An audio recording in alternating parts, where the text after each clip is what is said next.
Section 1. You will hear a woman talking to a doctor at a clinic about a medical problem. First, you have some time to look at questions 1 to 4.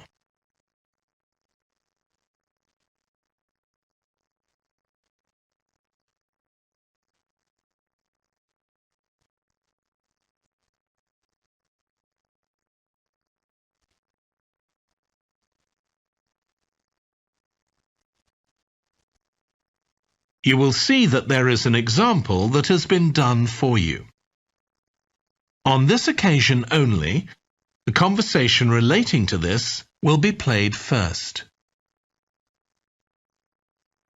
Hi, come and take a seat. Thank you. My name's Carl Rogers and I'm one of the doctors here at the Total Health Clinic. So I understand this is your first visit to the clinic. Yes, it is. Okay, well I hope you'll be very happy with the service you receive here. So if it's all right with you, I'll take a few details to help me give you the best possible service. Sure. So can I check first of all that we have the correct personal details for you? So your full name is Julie Ann Garcia. That's correct.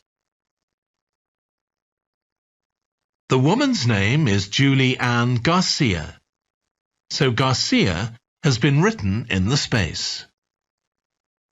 Now we shall begin. You should answer the questions as you listen, because you will not hear the recording a second time. Listen carefully and answer questions 1 to 4. Hi, come and take a seat. Thank you. My name's Carl Rogers and I'm one of the doctors here at the Total Health Clinic. So I understand this is your first visit to the clinic. Yes, it is. Okay, well I hope you'll be very happy with the service you receive here. So if it's all right with you, I'll take a few details to help me give you the best possible service. Sure. So can I check first of all that we have the correct personal details for you? So your full name is Julie Ann Garcia. That's correct. Perfect. And can I have a contact phone number? It's 219-442-9785. Okay, and then can I just check that we have the correct date of birth? October 10th, 1992. Oh, I actually have 1991. I'll just correct that now. Right, so that's all good. Now I just need a few more personal details.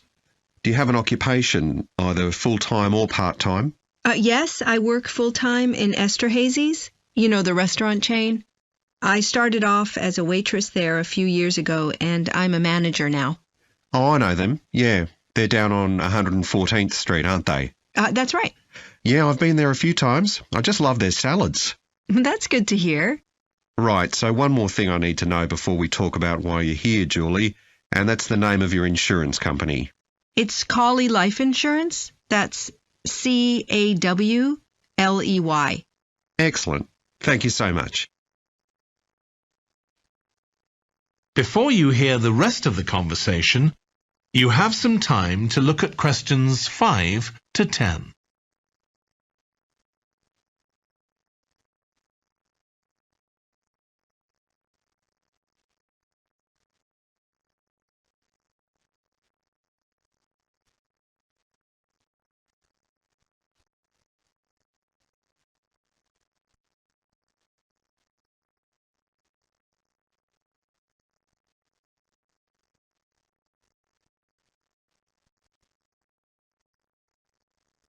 Now listen and answer questions 5 to 10.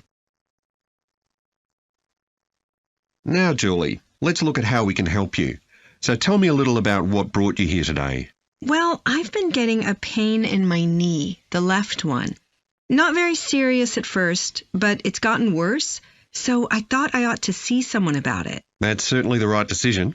So how long have you been aware of this pain? Is it just a few days, or is it longer than that? Longer. It's been worse for the last couple of days, but it's 3 weeks since I first noticed it. It came on quite gradually, though, so I kind of ignored it at first. And have you taken any medication yourself or treated it in any way? Yeah, I've been taking medication to deal with the pain, Tylenol, and that works okay for a few hours, but I don't like to keep taking it. Okay. And what about heat treatment? Have you tried applying heat at all? No, but I have been using ice on it for the last few days. And does that seem to help the pain at all? A little, yes. Good. Now, you look as if you're quite fit normally. I am, yes. So do you do any sport on a regular basis? Yes, I play a lot of tennis. I belong to a club, so I go there a lot. I'm quite competitive, so I enjoy that side of it as well as the exercise, but I haven't gone since this started. Sure. And do you do any other types of exercise? Yeah, I sometimes do a little swimming, but usually just when I'm on vacation. But normally I go running a few times a week, maybe 3 or 4 times. So your legs are getting quite a pounding, but you haven't had any problems up to now? No, not with my legs. I did have an accident last year when I slipped and hurt my shoulder, but that's better now. Excellent. And do you have any allergies? No, none that I'm aware of. And do you take any medication on a regular basis? Well, I take vitamins, but that's all. I'm generally very healthy. Okay. Well, let's have a closer look and see what might be causing this problem. If you can just get up. That is the end of section 1. You now have half a minute to check your answers.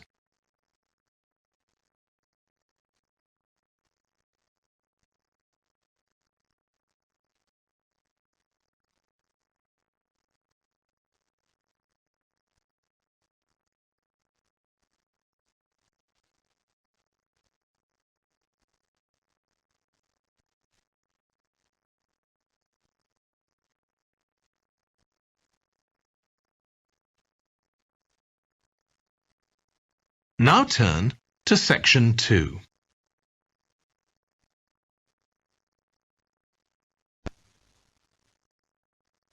Section 2.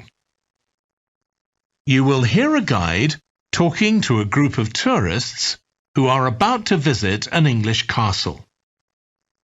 First, you have some time to look at questions 11 to 15.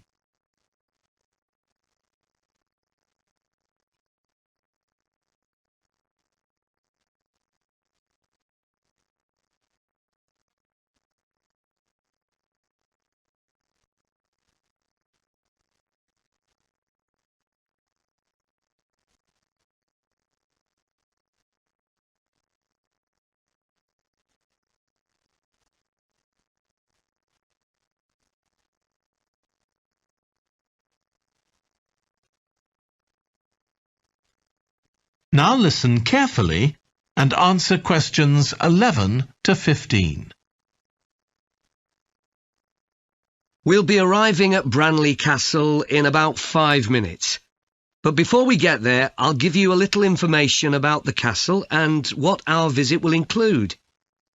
So, in fact, there's been a castle on this site for over 1100 years.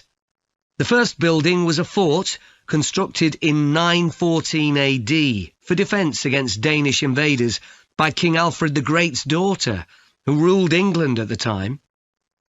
In the following century, after the Normans conquered England, the land was given to a nobleman called Richard de Vere, and he built a castle there that stayed in the de Vere family for over 400 years. However, when Queen Elizabeth I announced that she was going to visit the castle in 1576, it was beginning to look a bit run down. And it was decided that rather than repair the guest rooms, they'd make a new house for her, out of wood, next to the main hall. She stayed there for 4 nights, and apparently it was very luxurious. But, unfortunately, it was destroyed a few years later by fire. In the 17th century, the castle belonged to the wealthy Fennis family, who enlarged it and made it more comfortable. However, by 1982, the Fennis family could no longer afford to maintain the castle, even though they received government support, and they put it on the market. It was eventually taken over by a company who owned a number of amusement parks. But when we get there, I think you'll see that they've managed to retain the original atmosphere of the castle. When you go inside, you'll find that in the staterooms, there are lifelike moving wax models dressed in costumes of different periods in the past, which even carry on conversations together. As well as that, in every room, there are booklets giving information about what the room was used for and the history of the objects and furniture it contains. The castle park's quite extensive. At one time, sheep were kept there, and in the 19th century the owners had a little zoo with animals like rabbits and even a baby elephant. Nowadays, the old zoo buildings are used for public displays of paintings and sculpture. The park also has some beautiful trees, though the oldest of all, which dated back 800 years, was sadly blown down in 1987. Now, you're free to wander around on your own until 4:30, but then, at the end of our visit, we'll all meet together at the bottom of the great staircase. We'll then go on to the long gallery, where there's a wonderful collection of photographs showing the family who owned the castle 100 years ago having tea and cakes in the conservatory. And we'll then take you to the same place, where afternoon tea will be served to you. Before you hear the rest of the talk, you have some time to look at questions 16 to 20.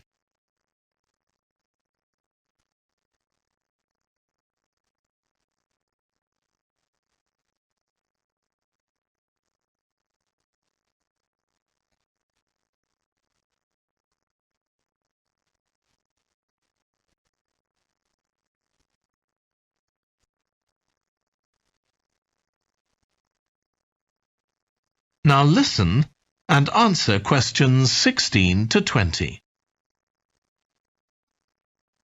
Now, if you can take a look at your plans, you'll see Branley Castle has 4 towers joined together by a high wall, with the river on 2 sides. Don't miss seeing the Great Hall. That's near the river in the main tower, the biggest one, which was extended and redesigned in the 18th century. If you want to get a good view of the whole castle, you can walk around the walls. The starting point's quite near the main entrance. Walk straight down the path until you get to the south gate, and it's just there. Don't go on to the north gate. There's no way up from there. There'll shortly be a show in which you can see archers displaying their skill with a bow and arrow. The quickest way to get there is to take the first left after the main entrance and follow the path past the bridge. Then you'll see it in front of you at the end. If you like animals, there's also a display of hunting birds, falcons and eagles and so on. If you go from the main entrance in the direction of the south gate, but turn right before you get there instead of going through it, you'll see it on your right, past the first tower. At 3 p.m, there's a short performance of traditional dancing on the outdoor stage. That's right at the other side of the castle from the entrance and over the bridge. It's about 10 minutes walk or so. And finally, the shop. It's actually inside one of the towers, but the way in is from the outside. Just take the first left after the main entrance, go down the path and take the first right. It's got some lovely gifts and souvenirs. Right, so we're just arriving. That is the end of section 2. You now have half a minute to check your answers.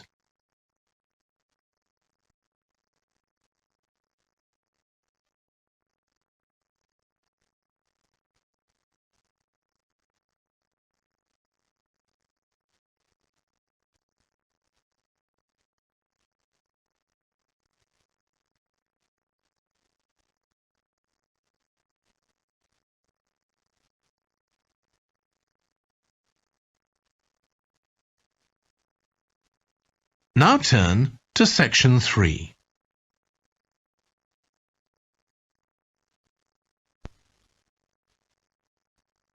Section 3. You will hear 2 environmental science students, called Rosie and Martin, discussing their presentation on an extinct animal called the woolly mammoth with their tutor. First, you have some time to look at questions 21 to 24.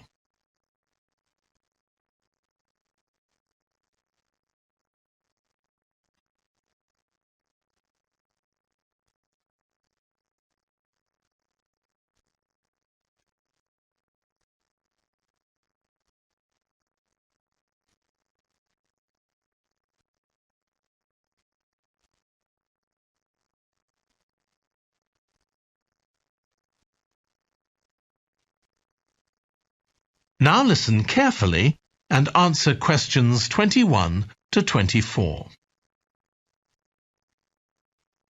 So, Rosie and Martin, let's look at what you've got for your presentation on woolly mammoths. OK, we've got a short outline here. Thanks. So, it's about a research project in North America. Yes, but we thought we needed something general about woolly mammoths in our introduction to establish that they were related to our modern elephant, and they lived thousands of years ago in the last ice age. Maybe we could show a video clip of a cartoon about mammoths, but that'd be a bit childish. Or we could have a diagram. It could be a timeline to show when they lived, with illustrations. Or we could just show a drawing of them walking in the ice. No, let's go with your last suggestion. Good. Then you're describing the discovery of the mammoth tooth on St. Paul's Island in Alaska and why it was significant. Yes, the tooth was found by a man called Russell Graham. He picked it up from under a rock in a cave. He knew it was special. For a start, it was in really good condition, as if it had been just extracted from the animal's jawbone. Anyway, they found it was 6,500 years old. So why was that significant?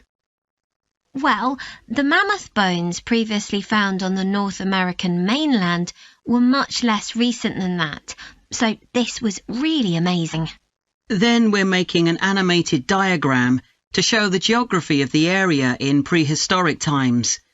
So, originally, St. Paul's Island wasn't an island. It was connected to the mainland, and mammoths and other animals, like bears, were able to roam around the whole area. Then the climate warmed up and the sea level began to rise, and the island got cut off from the mainland. So those mammoths on the island couldn't escape. They had to stay on the island. And in fact, the species survived there for thousands of years after they'd become extinct on the mainland. So why do you think they died out on the mainland? No one's sure. Anyway, next we'll explain how Graham and his team identified the date when the mammoths became extinct on the island. They concluded that the extinction happened 5,600 years ago, which is a very precise time for a prehistoric extinction. It's based on samples they took from mud at the bottom of a lake on the island. They analysed it to find out what had fallen in over time. Bits of plants, volcanic ash, and even DNA from the mammoths themselves. It's standard procedure, but it took nearly 2 years to do. Before you hear the rest of the discussion, you have some time to look at questions 25 to 30.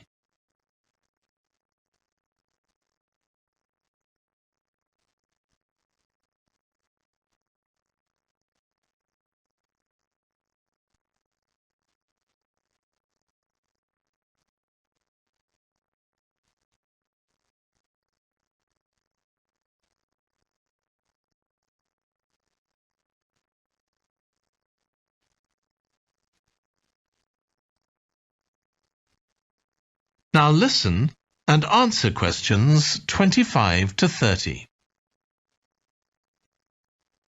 So why don't you quickly go through the main sections of your presentation and discuss what actions needed for each part? OK. So, for the introduction, we're using a visual. So once we've prepared that, we're done. I'm not sure. I think we need to write down all the ideas we want to include here, not just rely on memory. How we begin the presentation is so important. You're right. The discovery of the mammoth tooth is probably the most dramatic part, but we don't have that much information, only what we got from the online article. I thought maybe we could get in touch with the researcher who led the team and ask him to tell us a bit more. Great idea. What about the section with the initial questions asked by the researchers? We've got a lot on that, but we need to make it interesting. We could ask the audience to suggest some questions about it, and then see how many of them we can answer. I don't think it would take too long. Yes, that would add a bit of variety. Then the section on further research carried out on the island, analysing the mud in the lake. I wonder if we've actually got too much information here. Should we cut some? I don't think so, but it's all a bit muddled at present. Yes, maybe it would be better if it followed a chronological pattern. I think so. The findings and possible explanations section is just about ready, but we need to practice it so we're sure it won't overrun. I think it should be okay, but yes, let's make sure. In the last section, relevance to the present day, you've got some good ideas, but this is where you need to move away from the ideas of others and give your own viewpoint. Okay, we'll think about that. Now, shall we show you some of the... That is the end of section 3.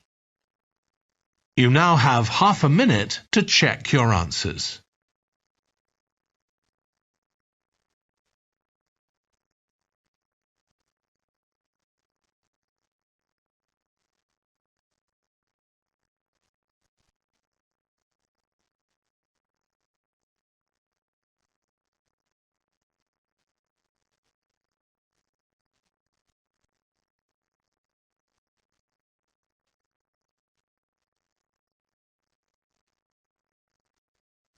Now turn to section 4.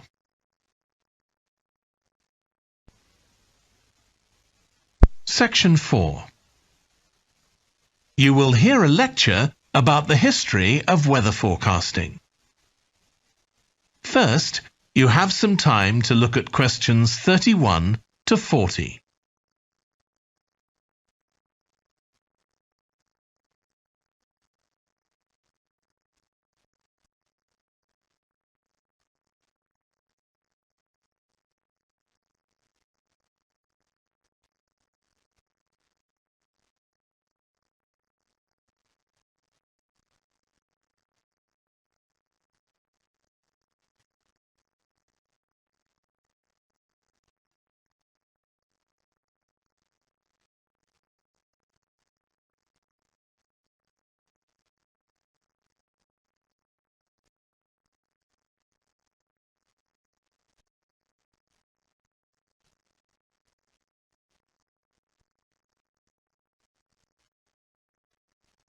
Now listen carefully and answer questions 31 to 40. In this series of lectures about the history of weather forecasting, I'll start by examining its early history. That'll be the subject of today's talk. Okay, so we'll start by going back thousands of years. Most ancient cultures had weather gods, and weather catastrophes, such as floods, played an important role in many creation myths. Generally, weather was attributed to the whims of the gods, as the wide range of weather gods in various cultures shows. For instance, there's the Egyptian sun god Ra, and Thor, the Norse god of thunder and lightning. Many ancient civilizations developed rites such as dances in order to make the weather gods look kindly on them. But the weather was of daily importance. Observing the skies and drawing the correct conclusions from these observations was really important. In fact, their survival depended on it. It isn't known when people first started to observe the skies, but at around 650 BC, the Babylonians produced the first short-range weather forecasts, based on their observations of clouds and other phenomena. The Chinese also recognized weather patterns, and by 300 BC, astronomers had developed a calendar which divided the year into 24 festivals, each associated with a different weather phenomenon. The ancient Greeks were the first to develop a more scientific approach to explaining the weather. The work of the philosopher and scientist Aristotle in the 4th century BC is especially noteworthy, as his ideas held sway for nearly 2,000 years. In 340 BC, he wrote a book in which he attempted to account for the formation of rain, clouds, wind, and storms. He also described celestial phenomena such as halos, that is, bright circles of light around the sun, the moon, and bright stars, and comets. Many of his observations were surprisingly accurate. For example, he believed that heat could cause water to evaporate, but he also jumped to quite a few wrong conclusions, such as that winds are breathed out by the earth. Errors like this were rectified from the Renaissance onwards.